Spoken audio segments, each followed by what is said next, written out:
र भण्डारणको अद्यावधिक प्रतिवेदन प्राप्त गर्ने प्रणाली विकास गरिनेछ। उपभोग्य खाद्य वस्तुको आन्तरिक वितरण प्रणालीमा सुदृढीकरण र खाद्य उपभोग प्रवृत्तिमा परिवर्तन गरी खाद्यान्नको आयात प्रतिस्थापन गरिनेछ। कृषि उत्पादनको बजार सुनिश्चित गर्न निजी क्षेत्र समेतको सहभागितामा सार्वजनिक गोदामहरू निर्माण गरी खाद्यान्न बैंकको रूपमा विकास गरिनेछ।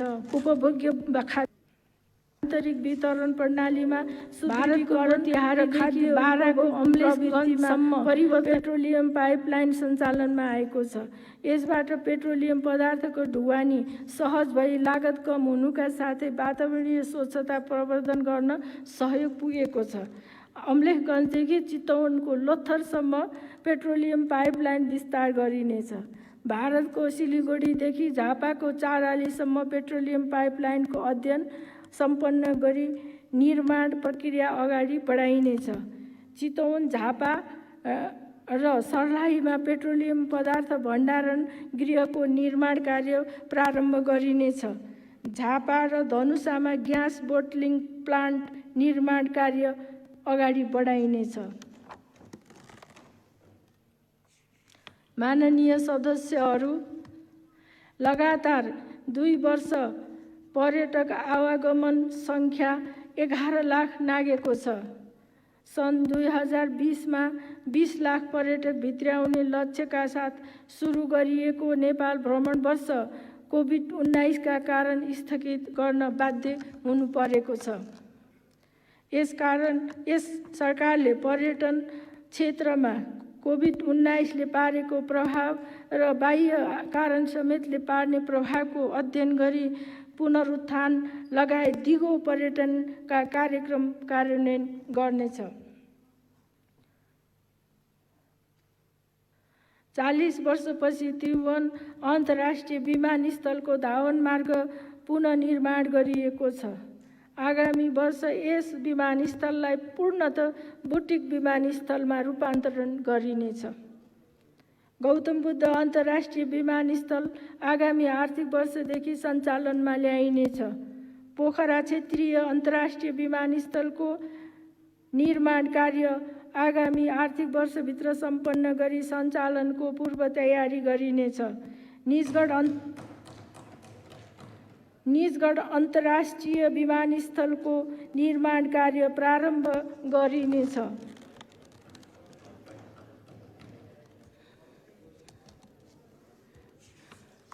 थप 8 वटा आन्तरिक विमानस्थलको धावन मार्ग कालोपत्रे गरिएको छ। हालसम्म 8 वटा विमानस्थलबाट रात्रिकालीन उडान तथा अवतरण सुरु भएको छ। आगामी आर्थिक वर्ष थप 2 वटा आन्तरिक विमानस्थलको निर्माण सम्पन्न गरिनेछ। 3 वटा विमानस्थलको धावन मार्ग कालोपत्रे गरिनेछ। तेह्रथुमको चुवानडाँडा र काभ्रेपलाञ्चोकको उपयुक्त स्थानमा आन्तरिक विमानस्थल निर्माण कार्य अघि बढाइनेछ। सम्भाव्य पहाडी र हिमाली क्षेत्रमा अत्याधुनिक सुविधासहितका हिल स्टेसन र पर्यटकीय सेवा सुविधा भएका होटल तथा रिसोर्टका पूर्वाधार विकास गर्न प्रोत्साहित गरिनेछ। पर्यटकीय होटल तथा रिसोर्टहरूसँग अग्र सम्बन्ध विकास गर्ने गरी स्थानीय स्तरमा अर्गानिक कृषि उत्पादनका ठूला फार्म सञ्चालनमा ल्याउन प्रोत्साहन गरिनेछ। हवाई उड्डयन क्षेत्रमा नियामक र सेवा प्रदायक कार्यका लागि छुट्टै संस्थागत व्यवस्था गरी कार्यान्वयनमा ल्याइनेछ। लुम्बिनीमा निर्माणाधीन 5000 व्यक्ति क्षमताको ध्यान केन्द्र तथा सभा हलको निर्माण सम्पन्न गरी सञ्चालन गरिनेछ। लुम्बिनी क्षेत्र विस्तार गर्न बृहत्तर लुम्बिनी अवधारणा कार्यान्वयनमा ल्याइनेछ। रामग्राम गुरु योजना कार्यान्वयन गरिनेछ। तिलौराकोटलाई विश्व सम्पदा सूचीमा राख्ने प्रक्रिया अघि बढाइनेछ।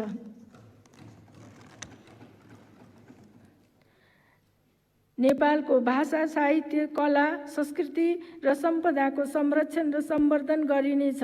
प्रतिलिपि अधिकार केन्द्रीभूत गरिनेछ।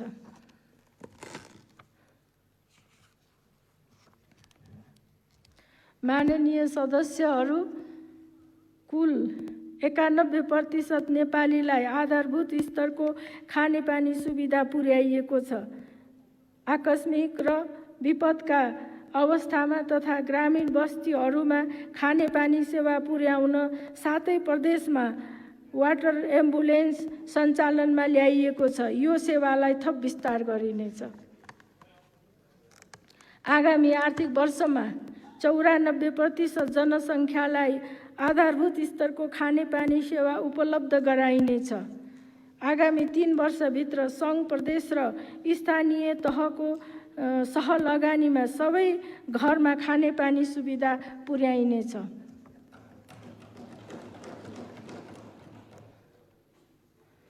मेलम्ची खानेपानी आयोजनाबाट छिट्टै काठमाडौँमा पानी ल्याउने गरी कार्यान्वयनलाई तीव्रता दिइएको छ।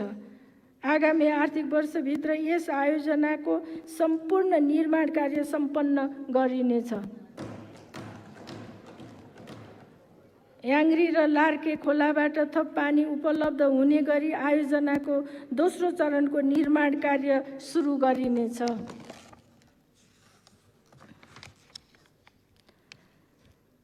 शुद्ध खानेपानीको आपूर्तिलाई दिगो बनाउन महाकाली, कर्णाली, बबई र कोशी लगायतका नदीमा आधारित थोक वितरण प्रणाली तथा जलाशययुक्त खानेपानी आयोजनाको विस्तृत अध्ययन गरी कार्यान्वयन गरिनेछ।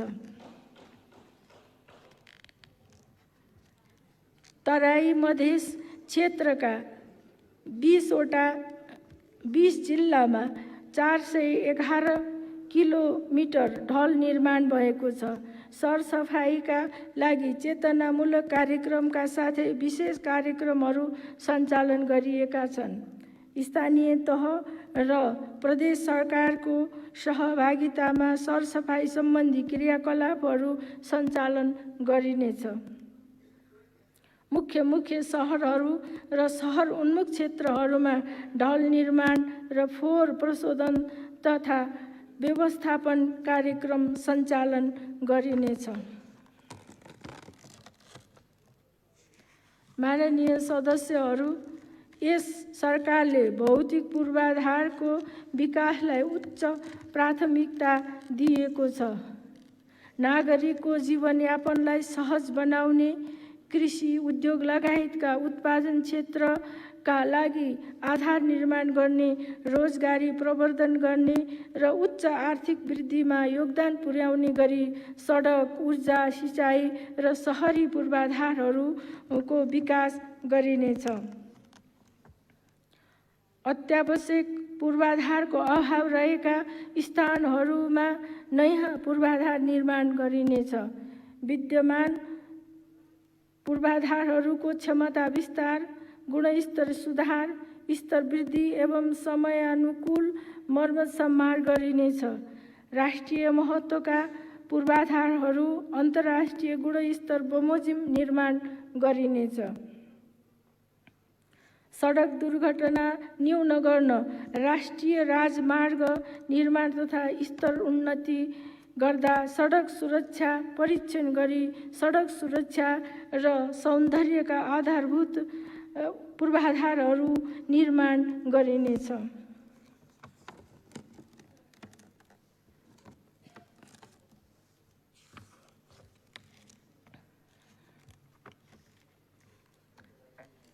यस सरकारले कार्यभार सम्हालेपछि 3663 किलोमिटर सडक कालोपत्रे भएको छ। देशभर 325 सडक पुल निर्माण भएका छन्। आगामी आर्थिक वर्षमा 300 सडक पुलको निर्माण सम्पन्न गरिनेछ। सडक कालोपत्रे गर्ने कार्यलाई तीव्रता दिइनेछ। मदन भण्डारी राजमार्गलाई 5 वर्षभित्र सम्पन्न गर्ने गरी आगामी आर्थिक वर्ष 155 किलोमिटर सडक कालोपत्रे गर्नुका साथै झापा धरान खण्डमा पुल तथा सडक निर्माण कार्य थालिनेछ। पूर्व पश्चिम राजमार्ग अन्तर्गतको नारायण घाट बुटवल खण्डलाई 4 लेनमा विस्तार गर्ने कार्य सुरु भएको छ। पूर्व पश्चिम राजमार्गको सम्पूर्ण खण्डलाई 4 लेनको द्रुत मार्गको रूपमा विकास गरिनेछ। यस मार्गको नारायण घाट बुटवल खण्ड र कमला कञ्चनपुर खण्डको विस्तार कार्य 3 वर्षभित्र सम्पन्न गरिनेछ। काठमाडौँ तराई मधेस द्रुत मार्ग निर्माण कार्य अघि बढेको छ। यो द्रुत मार्गको निर्माण आगामी 3 वर्षमा सम्पन्न गरिनेछ। आगामी आर्थिक वर्षमा यस सडकमा पर्ने जटिल प्रकृतिका पुल तथा सुरुङ निर्माण कार्य प्रारम्भ गरिनेछ। 3 वर्षभित्र निर्माण सम्पन्न गर्ने लक्ष्यसहित आगामी आर्थिक वर्षमा मध्य पहाडी पुष्पलाल लोकमार्गको 300 किलोमिटर, हुलाकी राजमार्गको 250 किलोमिटर र उत्तर दक्षिण लोकमार्ग अन्तर्गतको कालीगण्डकी कोरिडोरको 90 किलोमिटर सडक कालोपत्रे गरिनेछ। कोशी र कर्णाली कोरिडोर सडकको ट्र्याक खोल्ने कार्य सम्पन्न गरी स्तर उन्नति थालिनेछ। नागढुङ्गा सुरुङ मार्गको निर्माण कार्य प्रारम्भ भएको छ। नागढुङ्गा नौबिसे सडक खण्डको 2.68 किलोमिटर मध्ये 1 किलोमिटर सुरुङ निर्माण कार्य सम्पन्न गरिनेछ। सिद्धार्थ राजमार्गको बुटवल पाल्पा खण्डको सिद्धबाबा क्षेत्रमा सुरुङ निर्माण प्रारम्भ गरिनेछ। बेत्रावती, स्यापुरबेसी, टोखा, छहरे, गुर्जे भन्ज्याङ, खुटिया, दिपायल लगायतका सुरुङ निर्माण कार्य अगाडि बढाइनेछ।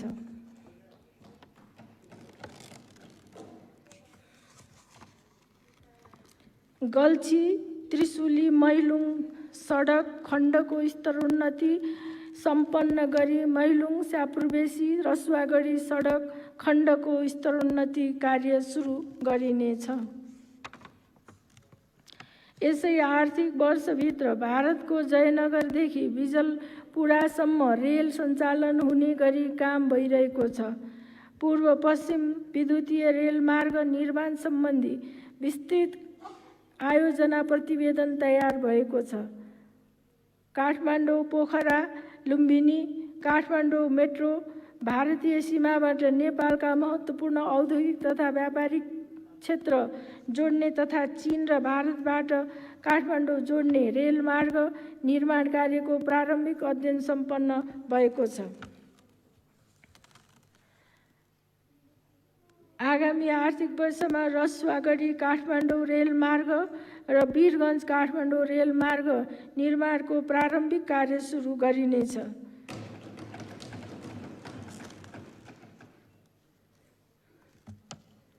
पूर्व पश्चिम विद्युतीय रेलमार्ग आयोजनाको पूर्व तयारीका कार्य सम्पन्न गरी काँकरभिट्टा इनरुवा खण्डको निर्माण प्रारम्भ गरिनेछ।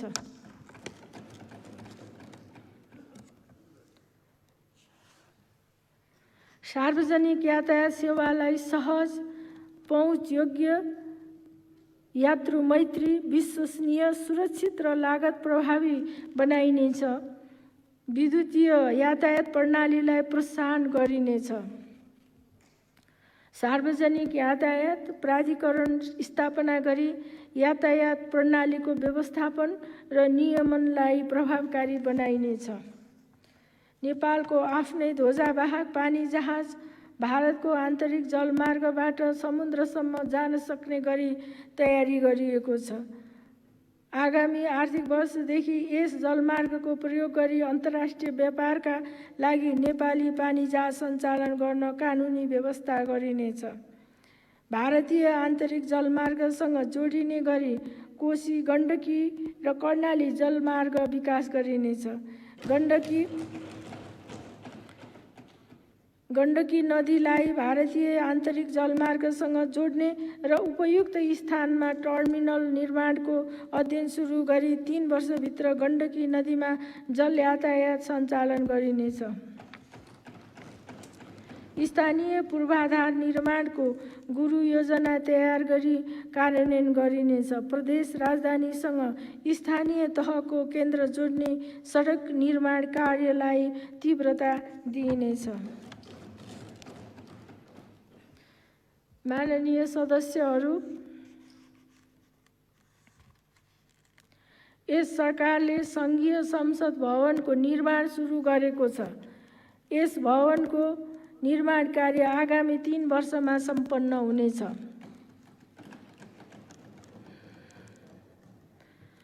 ललितपुरको गोदावरीमा 3000 र रूपन्देहीको बुटवलमा 1200 व्यक्ति क्षमताको अन्तर्राष्ट्रिय सभा हल निर्माण कार्य अन्तिम चरणमा पुगेको छ। आगामी आर्थिक वर्ष यी सभा हलहरू सञ्चालनमा आउनेछन्। भक्तपुरको सानो ठिमीमा 5000 क्षमताको स्थायी आधुनिक सभा हल निर्माण कार्य प्रारम्भ गरिनेछ।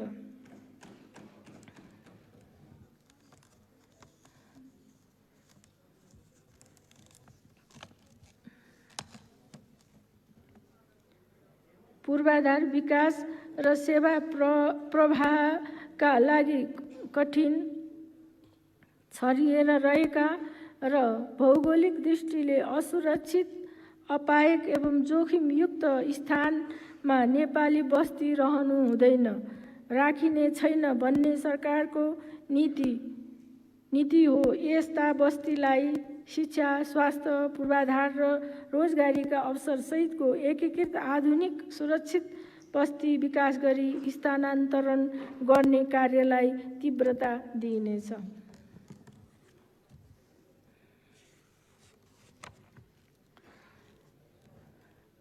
अति विपन्न, लोपोन्मुख र अति सीमान्तकृत जाति समुदाय र शहरी गरिबका लागि सुरक्षित, किफायती र वातावरण मैत्री आवास उपलब्ध गराउन सुरक्षित नागरिक आवास कार्यक्रमलाई सबै जिल्लामा विस्तार गरिनेछ।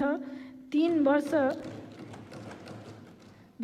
देशभरका सबै निजी घरहरूमा फुसका छाना जस्ता पाताले प्रतिस्थापन गरिनेछ।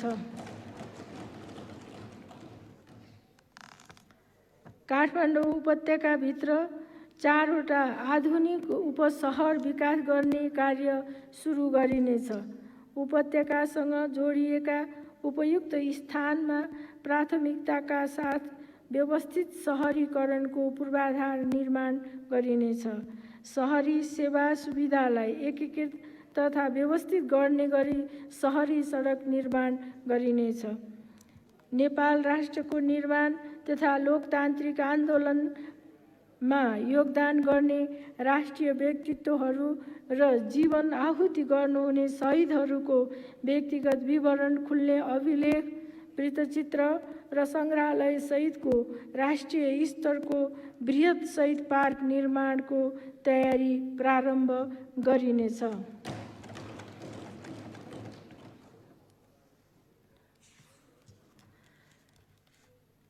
भूकम्पबाट क्षतिग्रस्त 4,95,000 निजी आवासको निर्माण कार्य सम्पन्न भएको छ। क्षतिग्रस्त 753 पुरातात्विक सम्पदामध्ये 402 को पुनर्निर्माण सम्पन्न भएको छ। ऐतिहासिक सम्पदाहरू धरहरा र रानी पोखरीको पुनर्निर्माण कार्य क्रमशः 40 र 70% सम्पन्न भएको छ।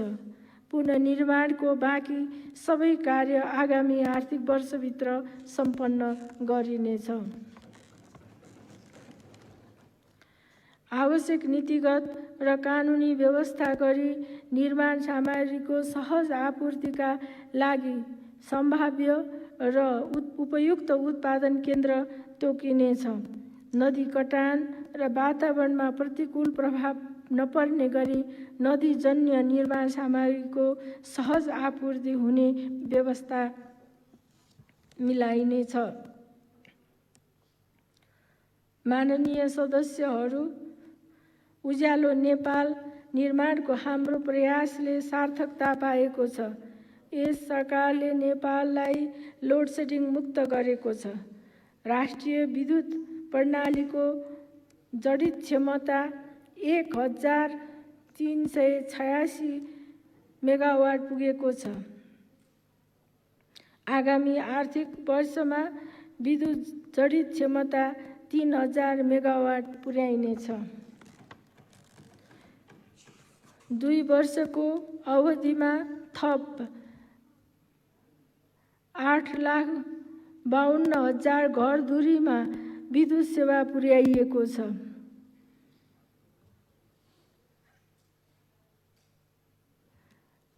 आगामी वर्ष बागमती प्रदेश, गण्डकी प्रदेश, प्रदेश नम्बर 2 र 5 मा तथा 2 वर्षभित्र प्रदेश नम्बर 1 कर्णाली प्रदेश र सुदूरपश्चिम प्रदेशमा पूर्ण विद्युतीकरण गरिनेछ।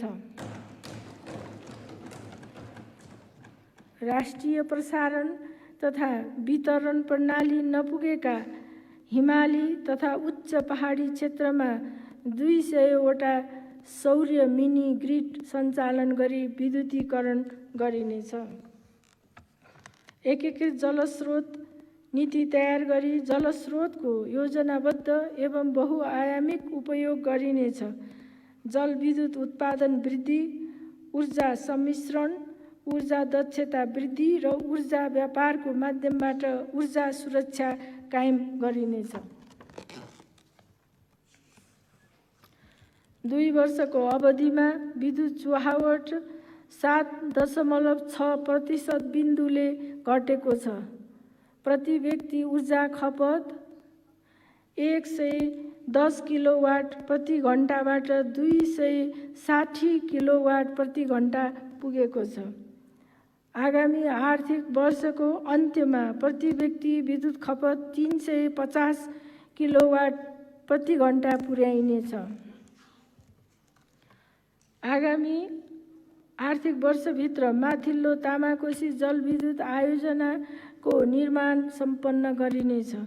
बाह्य स्रोत समेत जुटाई बुढी गण्डकी तथा पश्चिम सेती जलविद्युत आयोजनाहरू अगाडि बढाइनेछ।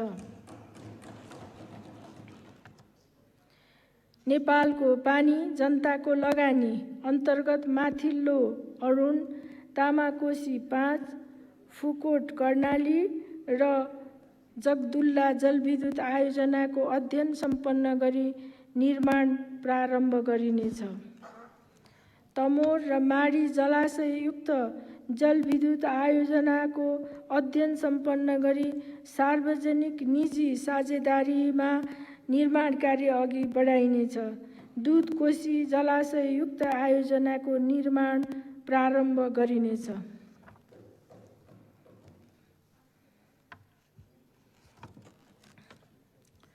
पञ्चेश्वर बहुउद्देश्य आयोजनाको विस्तृत आयोजना प्रतिवेदनलाई अन्तिम रूप दिई आयोजना विकास कार्य अघि बढाइनेछ।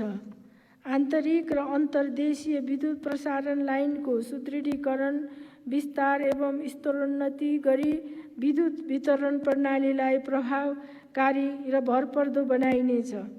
नेपालभर 66 केभी भन्दा बढी क्षमताको 4251 सर्किट किलोमिटर प्रसारण लाइन निर्माण भएको छ।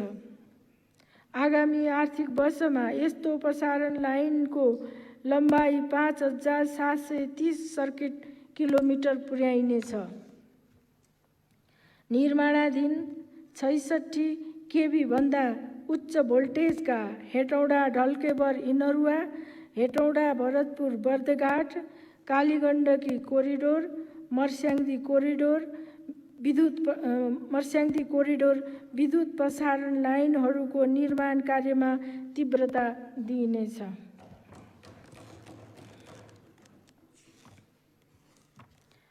बुटवल कोहलपुर भेरी कोरिडोर, कोशी कोरिडोर प्रसारण लाइनहरूको अध्ययन सम्पन्न गरी निर्माण सुरु गरिनेछ।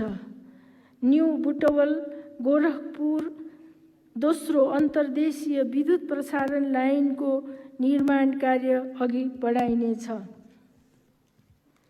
लप्सीफेदी रातमाटे हेटौडा र लप्सीफेदी रातमाटे दमौली बुटवल 400 केबी प्रसारण लाइन निर्माण कार्य अघि बढाइनेछ। सिँचाइ र कृषिका लागि आवश्यक विद्युत प्राथमिकताका साथ उपलब्ध गराउने गरी विद्युत सेवा विस्तार गरिनेछ। मित्र राष्ट्र भारत र बङ्गलादेशको विद्युत बजारमा पहुँच स्थापित गरी विद्युत व्यापार गर्ने व्यवस्था मिलाइनेछ। विद्युतीय सवारी साधनको प्रयोगलाई देशव्यापी बनाउन प्रमुख राजमार्गहरूमा चार्जिङ स्टेसनहरू स्थापना गरिनेछ।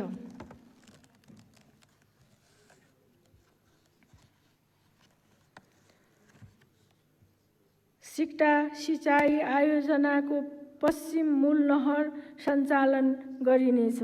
रानी जमरा गुलरिया सिँचाइ आयोजनाको शाखा नहर र विद्युत गृहको निर्माण सम्पन्न गरी 14,300 हेक्टर जमिनमा सिँचाइ सुविधा उपलब्ध गराउनुका साथै 4.7 मेगावाट विद्युत उत्पादन सुरु गरिनेछ। भेरी बबई डाइभर्सन आयोजनाको हेडवर्क्स तथा विद्युत गृह निर्माण अघि बढाइनेछ। बबई सिँचाइ आयोजनाको पश्चिम मूल तथा शाखा नहरहरूको विस्तार गरी थप 7,500 हेक्टरमा सिँचाइ सेवाको विस्तार गरिनेछ। महाकाली सिँचाइ आयोजना र प्रगन्ना तथा बडकापथ सिँचाइ आयोजनाको मूल नहर विस्तारको कार्य अघि बढाइनेछ। प्रदेश नम्बर 2 को 1,22,000 हेक्टर जमिनमा सिँचाइ सुविधा उपलब्ध गराउने गरी आगामी आर्थिक वर्षमा सुनकोशी मरिन डाइभर्सन बहुउद्देश्यीय आयोजनाको सुरुङ तथा हेडवर्क्सको निर्माण कार्य सुरु गरिनेछ।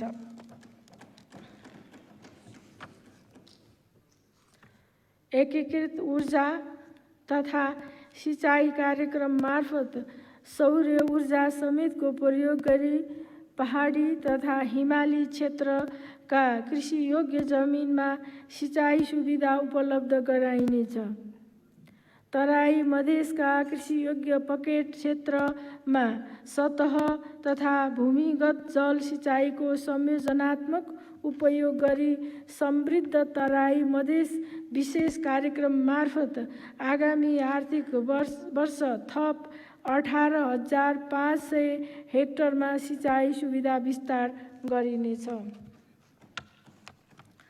तमोर चिसाङ माडीदाङ कालीगण्डकी तिनाउ डाइभर्सन आयोजनाको अध्ययन सम्पन्न गरी सम्भाव्यता तथा प्राथमिकताका आधारमा कार्यान्वयन अघि बढाइनेछ।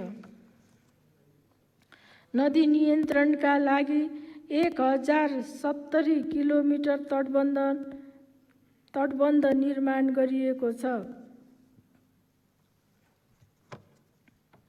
आगामी वर्ष मानव बस्ती, कृषियोग्य जमिन र अन्य स्रोत सम्पदालाई क्षति हुनबाट बचाउन कोशी, कमला, नारायणी र कर्णाली नदी नियन्त्रणका विशेष कार्यक्रम सञ्चालन गरिनेछ।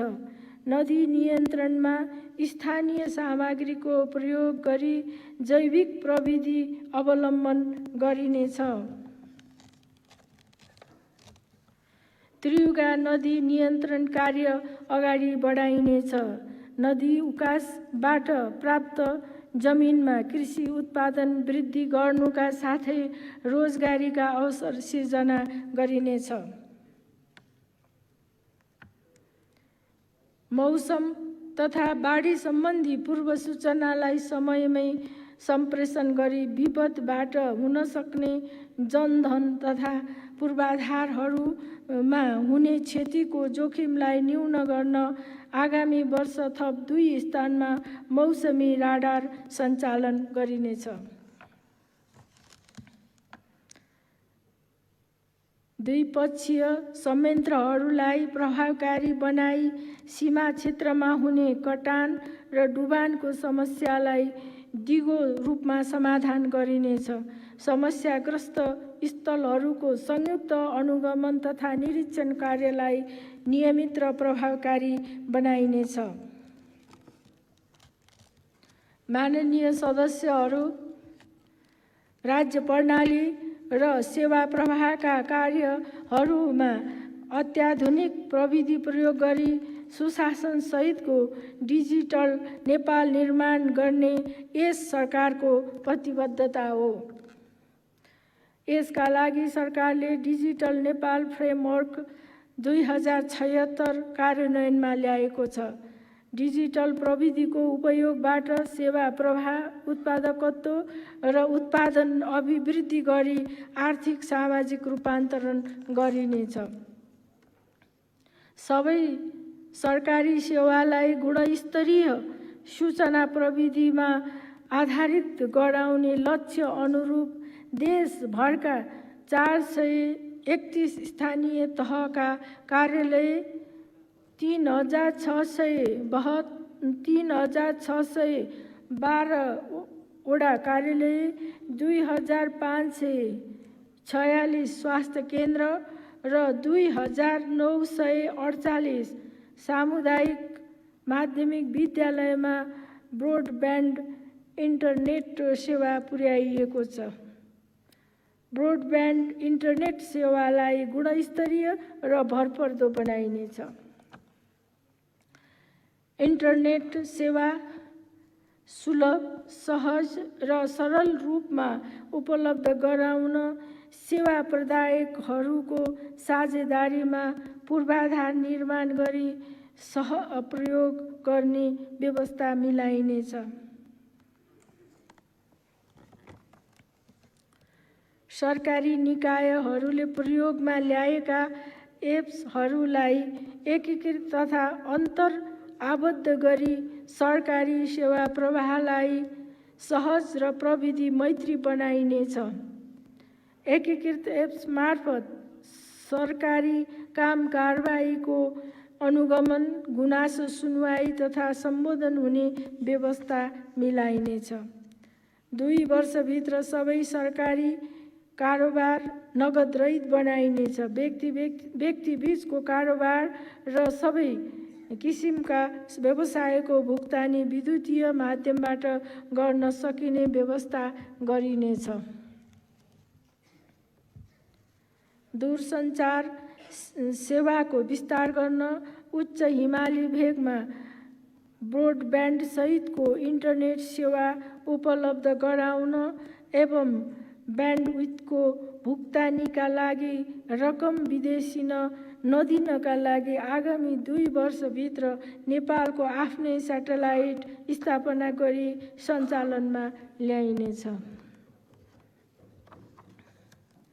सुरक्षित छापाखाना स्थापना गरी अन्तःशुल्क, स्टिकर, हुलाक टिकट, जग्गा धनी प्रमाणपूर्जा र सार्वजनिक महत्त्वका कागजातहरूको सुरक्षण मुद्रण गरिनेछ। आम सञ्चार क्षेत्रलाई मर्यादित र व्यावसायिक बनाई स्थिरता, स्थायित्व र विकासमा सञ्चार जगतको योगदान प्रवर्धन गर्न कानुनी र संस्थागत सुधार गरिनेछ। पत्रकार दुर्घटना बिमा र पत्रकार वृत्ति कोषलाई सञ्चारकर्मीहरूको हितमा परिचालन गरिनेछ। हुलाक सेवाको पुनः संरचना गरी नागरिकता, राहदानी लगायतका दस्तावेज हुलाक मार्फत सम्बन्धित स्थानमा पुर्याउने व्यवस्था गरिनेछ। नागरिकका वैयक्तिक तथा जैविक विवरण समेटिएको एकीकृत राष्ट्रिय परिचय पत्र व्यवस्थापन सूचना प्रणालीको विकास गरिनेछ। आगामी 3 वर्षभित्रमा सबै नागरिकलाई पृथक नम्बर सहितको राष्ट्रिय परिचय पत्र वितरण गरिनेछ। राज्यबाट प्रवाह हुने सेवा सुविधालाई यस प्रणालीमा आबद्ध गरिनेछ। आगामी 3 वर्षभित्रमा सबै स्थानीय तहबाट अनलाइन प्रणाली मार्फत व्यक्तिगत घटना दर्ता गर्ने व्यवस्था मिलाइनेछ। विद्युतीय राहदानी कार्यान्वयनमा ल्याई राहदानी सम्बन्धी सेवा प्रवाहलाई थप सुरक्षित, प्रविधियुक्त र गुणस्तरीय बनाइनेछ। माननीय सदस्यहरू, महिला, बालबालिका, अपाङ्गता भएका व्यक्ति र ज्येष्ठ नागरिक सम्बन्धी कार्यमा संलग्न सरकारी निकाय एवं सङ्घ संस्थाको पुनः संरचना गरी समाज कल्याणका लक्षित कार्यक्रमहरूलाई एकीकृत र परिणाममुखी बनाइनेछ। एकीकृत सामाजिक विकास ऐन तर्जुमा गरिनेछ। राष्ट्रपति महिला उत्थान कार्यक्रम मार्फत उद्यमशीलता विकास, वित्तीय पहुँच वृद्धि, प्रविधि सहयोग र उत्पादित वस्तुको बजारीकरणमा सहयोग गरी महिला सशक्तिकरण गरिनेछ। सबै स्थानीय तहमा महिला उद्यमशीलता सहजीकरण केन्द्र स्थापना गरिनेछ। दुर्गम क्षेत्रमा ज्यान जोखिममा परेका गर्भवती तथा सुत्केरी महिलाको हवाई उद्धार कार्यलाई थप सुविधासहित विस्तार गरिनेछ।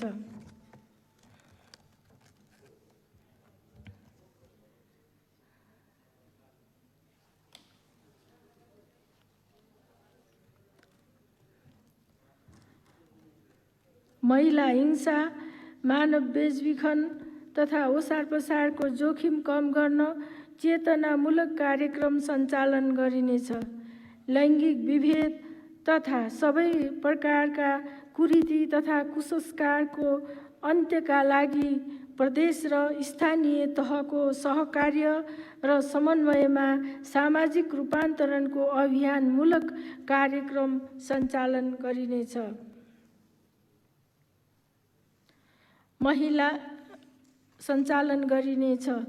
बालबालिका सम्बन्धी राष्ट्रिय रणनीति तयार गरी कार्यान्वयन गरिनेछ। प्रदेश र स्थानीय तहको सहकार्य र समन्वयमा बाबुआमा तथा अभिभावकको मृत्यु भई वा अन्य कारणले असहाय भएका वा सडकमा बेवारिसे अवस्थामा रहेका बालबालिकाको उद्धार तथा संरक्षण गरिनेछ।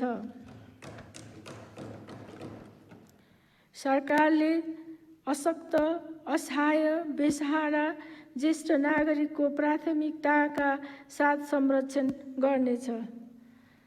स्वास्थ्य उपचारको सुविधासहित ज्येष्ठ नागरिक गृहहरू स्थापना गरिनेछ।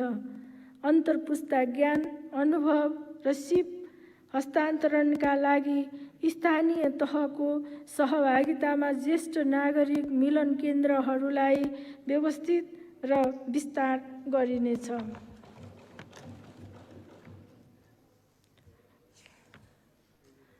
अपाङ्गता भएका व्यक्तिहरूको शिक्षा, स्वास्थ्य, मनोरञ्जन, खेलकुद, रोजगारी र आय आर्जनका लागि विशेष कार्यक्रम सञ्चालन गरिनेछ।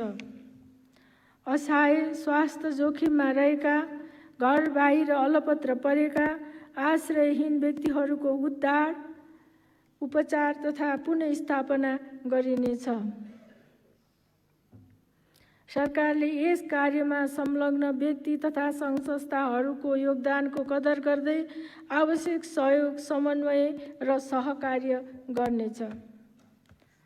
माननीय सदस्यहरू, युवाको क्षमता अभिवृद्धिका लागि सबै प्रदेशमा युवा नवप्रवर्धन सबै प्रदेशमा नवप्रवर्तन केन्द्र स्थापना गरिनेछ। स्वास्थ्य सचेतना, सरसफाई, विपद व्यवस्थापन तथा वातावरण संरक्षण र सामाजिक कुरीति अन्धविश्वास विरुद्धको सामाजिक जागरण कार्यमा स्काउट र युवा स्वयंसेवक परिचालन गरिनेछ। नेपालमा सम्पन्न 13औं दक्षिण एसियाली खेलकुद प्रतियोगितामा नेपालले हालसम्मकै सबैभन्दा बढी 51 स्वर्ण सहित 207 पदक जितेको छ। राष्ट्रिय, क्षेत्रीय र अन्तर्राष्ट्रिय खेलकुद प्रतियोगितामा सहभागी भई पदक प्राप्त गर्न सक्ने गरी खेलाडीको क्षमता विकास गरिनेछ।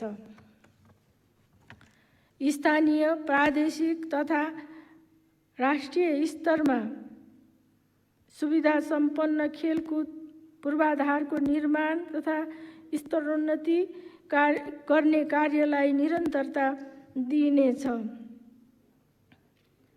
उच्च पर्वतीय खेलकुद तालिम केन्द्र स्थापना गर्ने कार्य अघि बढाइनेछ। निजी क्षेत्रबाट पहल गरिएका खेलकुद पूर्वाधार निर्माणलाई प्रोत्साहन गरिनेछ। माननीय सदस्यहरू, यस प्रकारको विधिको शासन यस सरकारले विधिको शासन, पारदर्शिता, नतिजामुखी व्यवस्थापन र जवाफदेही जस्ता प्रभावकारी सरकारका मूलभूत मान्यतालाई थप दृढताका साथ अवलम्बन गर्नेछ।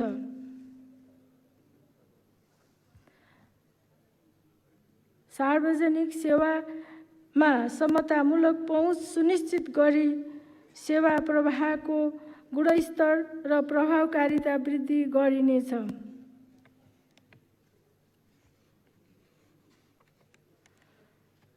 प्रत्येक नागरिकले आफ्नो क्षमता विकास गर्ने एवं क्षमता र योग्यताको आधारमा अवसर प्राप्त गर्ने प्रणाली कार्यान्वयनमा ल्याइनेछ। कार्य सम्पादन सम्झौतालाई नतिजा सूचकमा आधारित गराई थप प्रभावकारी बनाइनेछ। नीति कार्यक्रमको कार्यान्वयनबाट हासिल हुने उपलब्धिलाई नतिजा सूचकका आधारमा प्रतिवेदन र समीक्षा गरिनेछ। सरकारले कुनै पनि तहमा हुने कुनै पनि स्वरूपको भ्रष्टाचार सहने छैन। भ्रष्टाचारमा शून्य सहनशीलता सरकारको नीति हो। निगरानी, अनुसन्धान र छानबिन कार्यलाई थप सशक्त बनाई भ्रष्टाचार, अनियमितता, सरकारी सम्पत्तिको अनधिकृत प्रयोग, अपचलन तथा दोहन गर्ने जुनसुकै व्यक्तिलाई कानुनी कारबाहीको दायरामा ल्याइनेछ।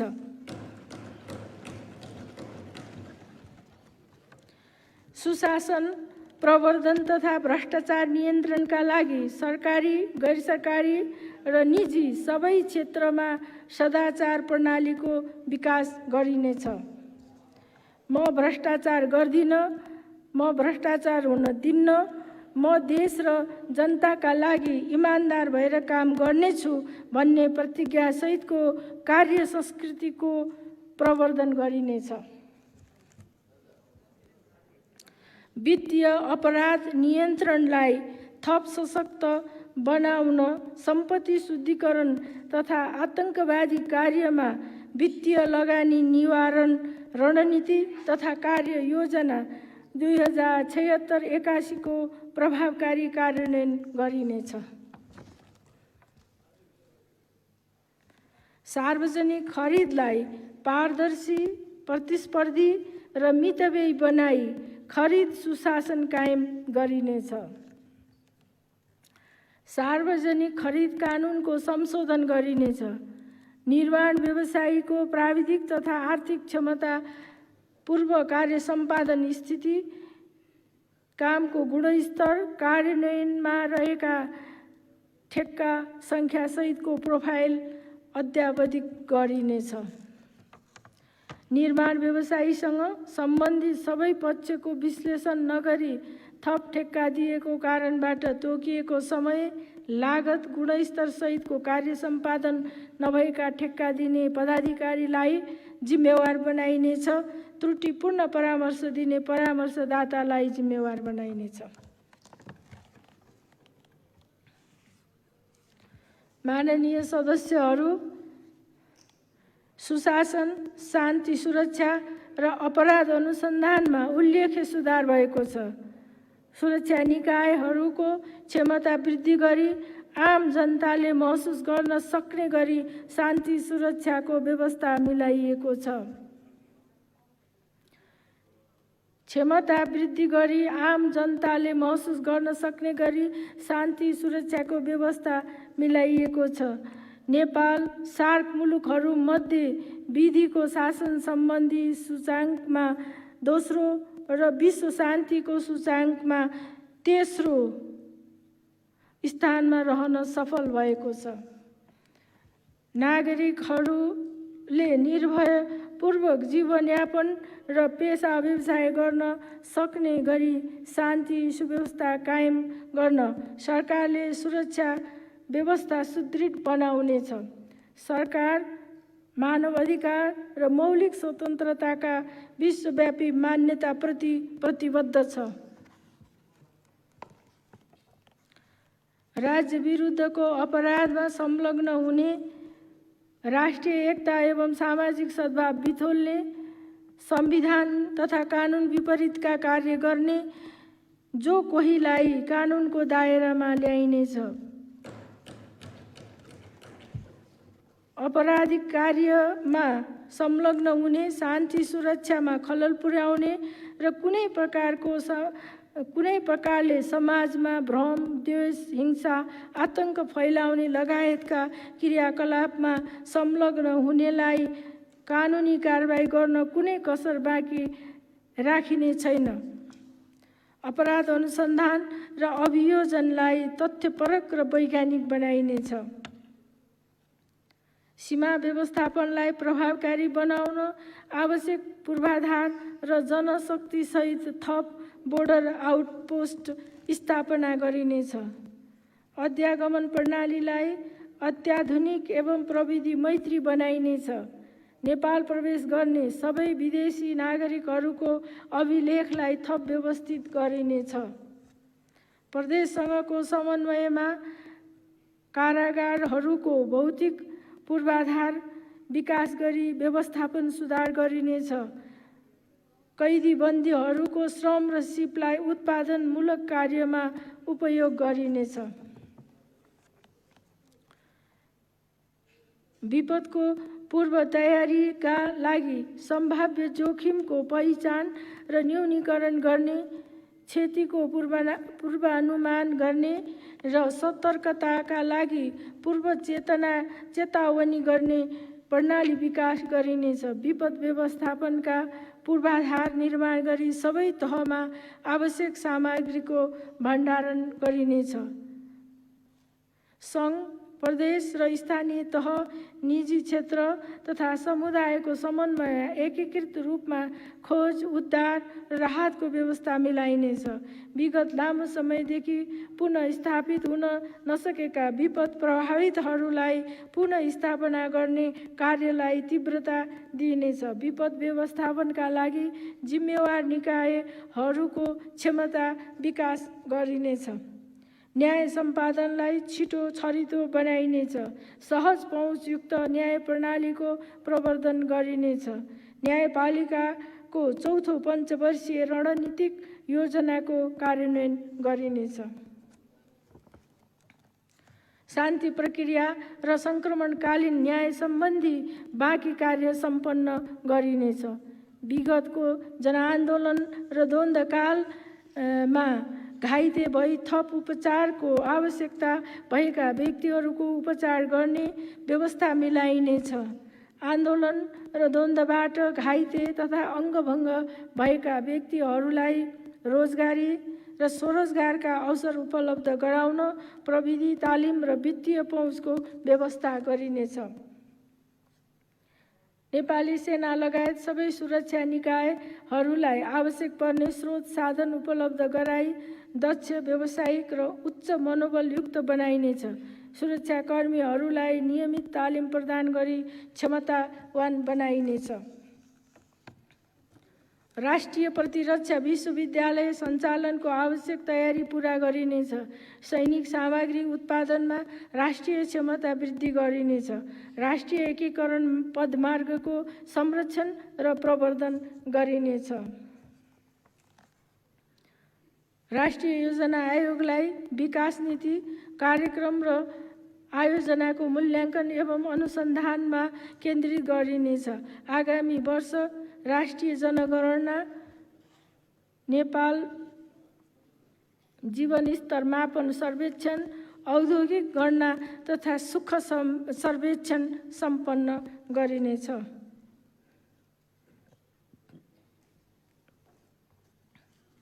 माननीय सदस्यहरू, नेपालले महत्त्वपूर्ण अन्तर्राष्ट्रिय मञ्चहरूमा प्रभावकारी, अर्थपूर्ण र सम्मानजनक सहभागिता जनाएको छ।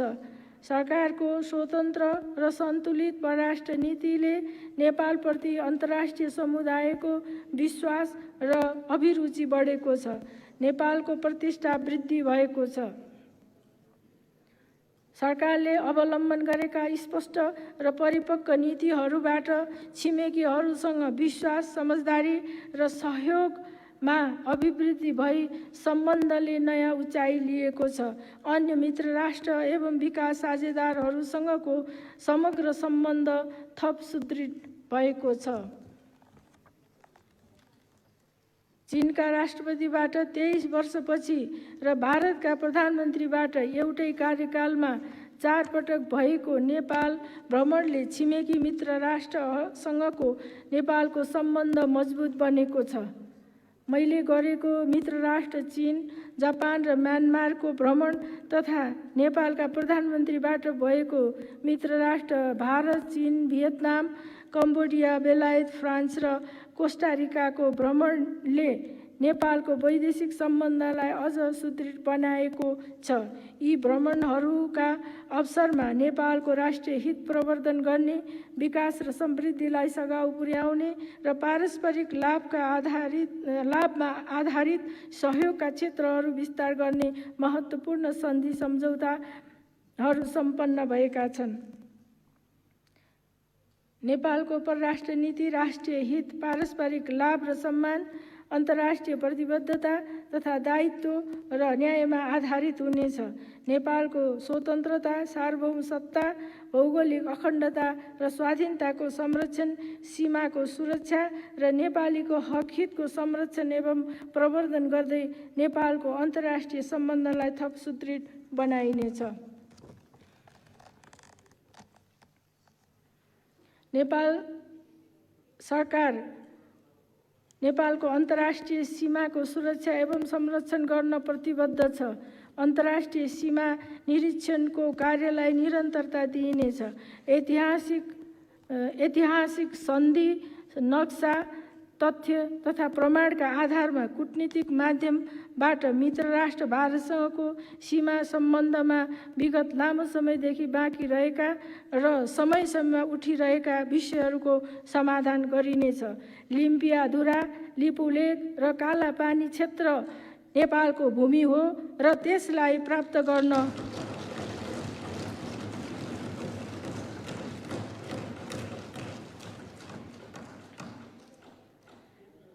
लिम्पियाधुरा, लिपुलेक र कालापानी क्षेत्र नेपालको भूमि हो र त्यसलाई प्राप्त गर्न ठोस कूटनीतिक पहल गरिनेछ।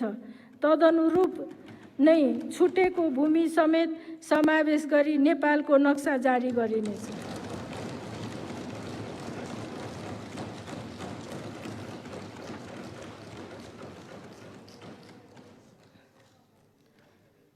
नेपालको सामाजिक आर्थिक विकासमा योगदान पुग्ने गरी आर्थिक कूटनीति सञ्चालन गरिनेछ। नेपाली कूटनीतिक नियोगहरूलाई व्यापार विस्तार, विकास सहायता र लगानी वृद्धि, प्रविधि विकास र हस्तान्तरण, पर्यटन प्रवर्धन एवं सुरक्षित र मर्यादित वैदेशिक रोजगारीका लागि परिचालन गरिनेछ।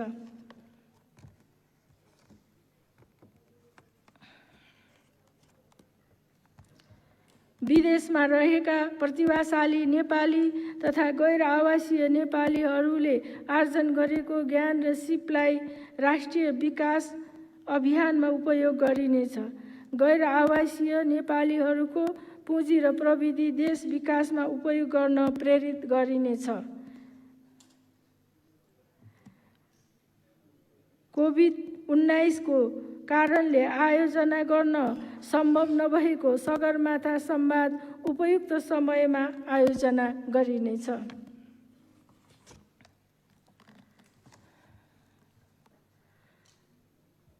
प्रतिनिधि सभाका सम्माननीय सभामुख, राष्ट्रिय सभाका सम्माननीय अध्यक्ष, संघीय संसदका माननीय सदस्यहरू, नेपाल सरकारले राजनीतिक, सामाजिक, आर्थिक उपलब्धिहरूलाई संरक्षण गर्दै थप उन्नत बनाउने, राष्ट्रिय हितको प्रवर्धन गर्ने, राष्ट्रिय गौरव, सम्मान र स्वाभिमान वृद्धि गर्ने, छिमेकी मित्र राष्ट्र र अन्य मित्र राष्ट्रहरूसँगको सम्बन्ध सुदृढ बनाउने, कोभिड-19 महामारीको रोकथाम तथा नियन्त्रण गर्ने र महामारीबाट प्रभावित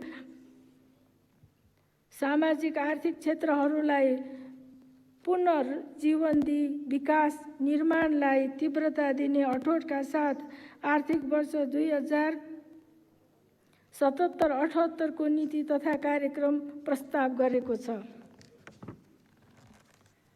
प्रस्तावित नीति तथा कार्यक्रमको सफल कार्यान्वयनबाट उच्च दरको आर्थिक वृद्धि हासिल हुनेछ, राष्ट्रिय पुँजी वृद्धि हुनेछ, महामारीको असर न्यून गर्दै आर्थिक सामाजिक क्षेत्र थप गतिशील हुनेछ, पारस्परिक सम्मान र अवसरसहित सामाजिक न्याय कायम हुनेछ, समृद्ध नेपाल, सुखी नेपालीको राष्ट्रिय आकांक्षा पूरा गर्न योगदान पुग्नेछ।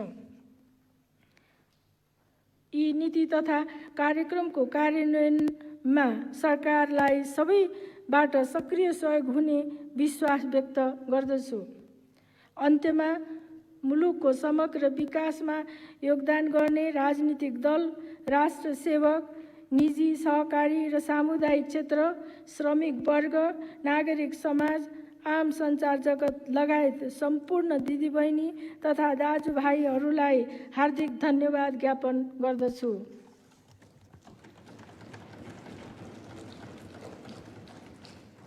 नेपालको विकासमा सहयोग पुर्याउने छिमेकी मित्र राष्ट्रहरू, अन्य मित्र राष्ट्रहरू, विकास साझेदारहरू र गैर आवासीय नेपाली समुदायलाई धन्यवाद दिन्छु। धन्यवाद। माननीय सदस्यहरू, बैठक स्थगित भए पश्चात पनि आफ्नो स्थानमा उभिएर सम्माननीय राष्ट्रपति महोदयलाई विदाई गर्न हुन माननीय सदस्यहरूलाई आग्रह गर्दछु। माननीय सदस्यहरू, संघीय संसदको दुवै सदनको संयुक्त बैठक यही स्थगित हुन्छ।